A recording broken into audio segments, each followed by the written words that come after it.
let's just talk about the $600. Does $600 make sense to you? And look, I feel like I can hardly sit here as somebody who's working and is able to work to say that $600 is too much. But at the same time, there are people who are getting more than they were being paid before this pandemic began. Well, if that, in fact, is the case, then people need to reevaluate the amount of compensation that we are providing to the American people. There may be certain instances in certain parts of the country where you have individuals who aren't working at a living wage. Prior to this pandemic, half the American people reported that they couldn't afford a sudden, unexpected $400 expense. This is in the wealthiest country in the history of the world. So maybe that's a broader question moving forward. But in terms of the $600 per week emergency unemployment insurance benefit, there is no empirical data which suggests that is disincentivizing people from going back to work. In fact, when the unemployment rate is incredibly high, what jobs are people going back to? There was a Yale University study that recently showed there's no data to suggest that the $600 emergency unemployment insurance benefit is a disincentive to work. Congressman, what do you say to those who criticize the Democrats and say they have the leverage for a variety of reasons, controlling the House, the president's poll numbers aren't good, and so they're playing politics with people's livelihoods by not agreeing to at least a one-week extension? How do you answer that? Well, we acted in May, 2.5 months ago. So we're not playing politics. It was a $3 trillion intervention.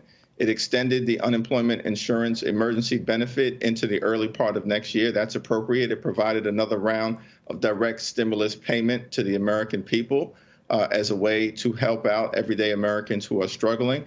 It provided approximately $1 trillion in assistance to state and local governments so that these budgets, which have been devastated, won't result in dramatic draconian cuts to public health, public safety, this is moving forward, right? This is about looking forward, right? Yeah, we are looking forward. Moving forward. I mean, there are people who are struggling. Correct. We acted 2.5 months ago. What's the problem, though, with 1 week? Why is 1 week such a big deal? Okay, I'll try and answer it the same way I did in response to your first question, which is that this is not a piecemeal pandemic. We shouldn't have a piecemeal response. And the Republican Senate bill, which drops the emergency unemployment insurance benefit to $200 per week, we believe is inadequate to meet the moment. And so if we're agreeing to a 1 week extension, only to have to negotiate with people who have a wildly inadequate response in terms of the nature of the unemployment insurance benefit, then that doesn't benefit the American worker in any meaningful way. I think what Scott is trying to point out, though, is that in the meantime, the people who you are proclaiming to help are going without anything. So forget the $200. They're getting nothing in the meantime. You may have just gone from having the upper hand in the politics on this to losing it. Yeah, it's my assumption that any agreement that is arrived at will retroactively provide the pro rata share of unemployment benefits that may have been temporarily halted over the last few days. That's unfortunate. We don't. First of all, that's an assumption. Second of all, people's rents are due on August 1st. Yeah, I agree. And we support.